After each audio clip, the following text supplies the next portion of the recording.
It's no more than any young English gentleman would do. You said English. What's that? And where have I heard it before? Hey, Maya, the boss is back.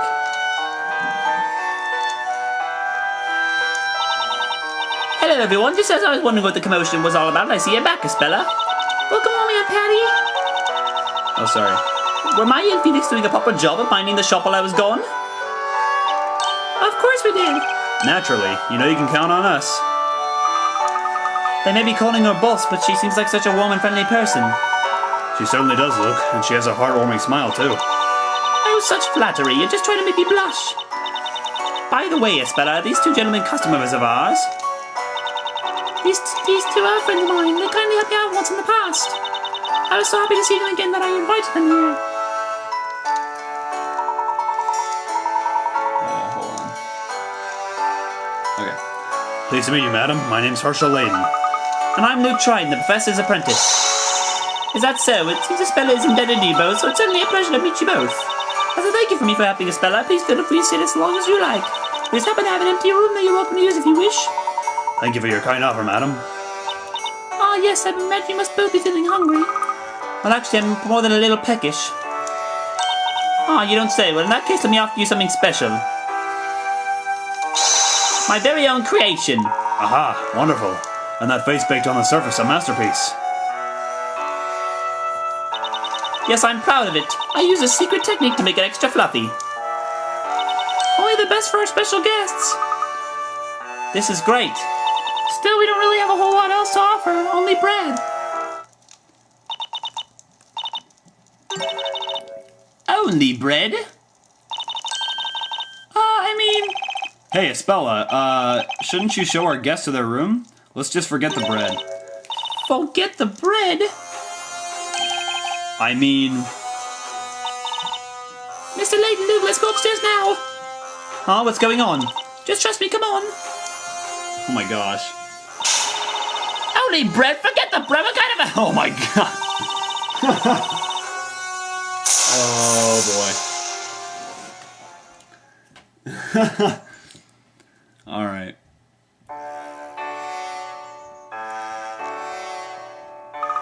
I didn't expect that.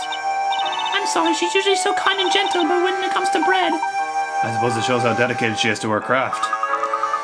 I guess it must be fun to live in such a lively place, though. Yes, it is. It's thanks to them that I enjoy living here as much as I do. Mrs. Eclair is always so cheerful and kind to me, and Maya and Mr. Wright are so energetic, Maya especially. It's certainly an interesting group, particularly those two. But Espella, what about your family? It's a bit complicated. Sorry, I didn't mean to pry. Oh. Ah, Eve. What's the matter, Eve? Are you hungry? Sorry, it's my cat. It must be supper time. Oh, I see. Please go ahead. Don't mind us. Right. We may steal some of your coins. Before we talk to you, we gotta look around your room just in case you're not suspicious at all.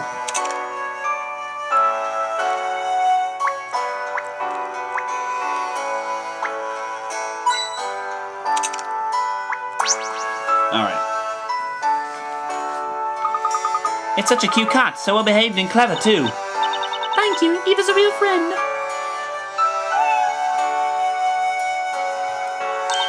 Oh, I'm sorry to have kept you waiting. Mr. Layton, you wanted to ask me something, didn't you? What was it that you wanted to know? Well, there are a few things. Perhaps I'd better ask them one at a time. It may take a little while if you could spare the time. Yes, of course. Anything I can do to help. Thank you, Espella. Well then, first off, what I want to ask Espella about is... After we separated in London or Espella's memories? Let's do after we separated. Could you tell us again what happened between the time that we were separated in London and you returning to Labyrinthia? You said you can't clearly recall what happened to you, is that right? No, I can't. When I came to, I was back here in Labyrinthia. I can remember everything up until I boarded that cargo ship. But after that, I just can't seem to remember how I got back here. It seems the townsfolk didn't even notice that I'd been away. I almost thought the whole thing might have been just been a dream, until the two of you appeared here in Labyrinthia. It seems I wasn't dreaming after all. Yes, indeed. It all really did happen. You came to my office, and then the witch came for you. So does that mean that the witch brought Espella back to Labyrinthia? Well, I suppose so, but why was I in London in the first place? Eh? Why did I meet you two gentlemen, and why was the witch after me? I just can't seem to remember why. Espella, you and Carmine were running away from the witches, weren't you? Carmine? Carmine? Do you mean to say that you don't remember being in London with Carmine? Carmine took you with him and tried to escape from this town. Carmine took me with him and tried to escape? I'm sorry, I do have a vague memory of Carmine, but why was I in London? I just can't seem to remember.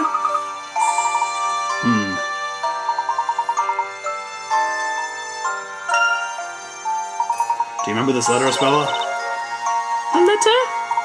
Yes, Carmine gave you this letter and instructed you to bring it to me. You followed his advice and brought it to me in my office. A letter? Could I take a closer look at it? Yes, of course.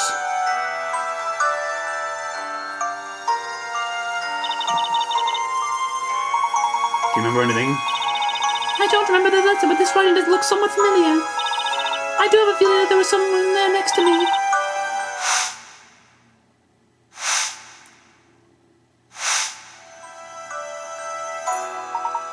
Espella, you alright? I think I remember Carmine. Really? You're right, I do know him. I definitely know Carmine. Carmine was here in this town. In fact, he was in this very shop. In this shop, Espella? But according to the townsfolk, they've never even heard of him. Yes, that's right. What they say contradicts what I remember. That's why I'm finding it so difficult to trust my own memories. Please don't let that deter you. We'd be grateful to hear what you know.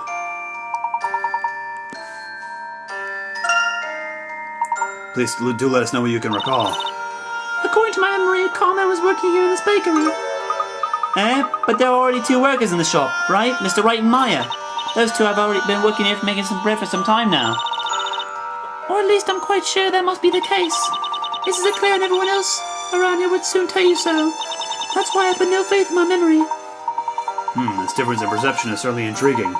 And the fact that Carmine worked here has me somewhat curious. Do you think all the townsfolk could just be pretending not to know? I mean, maybe Carmine really was here and they're acting like they don't remember. After all, he did mention in that letter that he wrote that he escaped from Labyrinthia.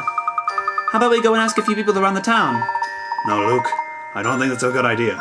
As you are no doubt well aware by now, a single word out of place can be enough to bring in the knights against us. Not only that, but I really cannot believe that Miss Eclair would pretend not to know him. She's always so strict with people. She's never two-faced. I see. Perhaps, Luke, we should be thankful that she took care of him. Yes, you're right, of course, Professor. By the way, in that letter, Carmine claimed that this town had a mysterious secret. He implied that he wanted me to solve Labyrinthia's mystery. Do you have any idea what that mystery could be? Labyrinthia's mystery? I'm sorry, but I never really even suspected that this town holds any secrets. Then what might it have been that Carmine was investigating? What was Carmine investigating? I think I might know what it could be. One time Carmine asked me this. Why is it that whatever is written by the storyteller in the story of Labyrinthia always becomes fact? If that puzzle can be solved, then we will unravel the mystery of Labyrinthia, he said. So Carmine didn't believe that what's written must always come true either? Well, I'm not sure, but... But what? It's only natural that what's written in that book must come true. And it's hard for me to believe that both you and Carmine could doubt this. Well, speaking for myself, I can't just believe it so easily. Nevertheless, to the people of Labyrinthia it appears to be a matter of common sense, which is why those knights treated us with such suspicion. That's true, but... Are you saying that in your London there's no story? Well, there are certainly none that come true as the story of Labyrinthia does. In the world as we know it, such a notion is inconceivable. As I suspected, Carmine is from the same London as you two. I keep saying Carmine. So I suppose it makes perfect sense that you should all think in that way. Incidentally, what action did Carmine take after he came to suspect the story? Well, Carmine often visited the Great Archive. The Great Archive? Yes, that's where all the volumes of the story are kept. You mean to say all previous volumes too? Yes, every single volume of the story so far, all of them.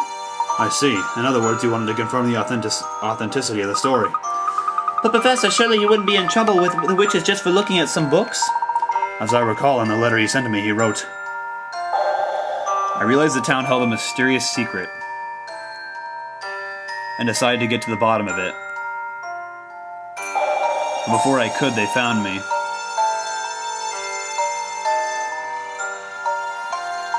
I believe that was it, which probably means it wasn't just ordinary books that he was investigating. It's quite likely that the books had something to do with the witches. So you mean Carmine came close to unraveling Labyrinthia's mystery, and therefore became the witch's target? Is that what you're suggesting? I believe that would be highly probable. But why did the witches... Espella, have there been other stories involving witches before this? Ah, yes, there have been many stories about them. All of these stories are also being kept in the Great Archive. Alright. Stories about the witches are no doubt a source of considerable fear for the townsfolk, so why is it deemed necessary to keep such stories in the Great Archive? They are an important source of information for the Inquisition. Their prime objective is to capture witches and protect the people of the town. So you're saying that in order to fight the witches it is essential to read about them and learn their ways? Yes, that's right. Stories involving the witches are under the authority of the Order of Knights. And the Order of Knights was established to protect the town of Labyrinthia. The Storyteller, the Order of Knights, and the Inquisition, they are the ones who govern this town. The entire fate of Labyrinthia is decided by the Creator, otherwise known as the Storyteller. That personage is the weaver of all life in Labyrinthia, including the current horrifying story involving the actions of a witch. Oh my god, my voice is cracking. It then falls to the Order of Knights to protect the townsfolk from such events. The Knights not only protect the people, but also act as the Storyteller's guard. And finally, the Inquisition is responsible for trying the witches in the Witches' Court. That is the manner in which this town is managed and court is maintained. Undoubtedly, it was the Order of Knights keeping peace during the parade we saw.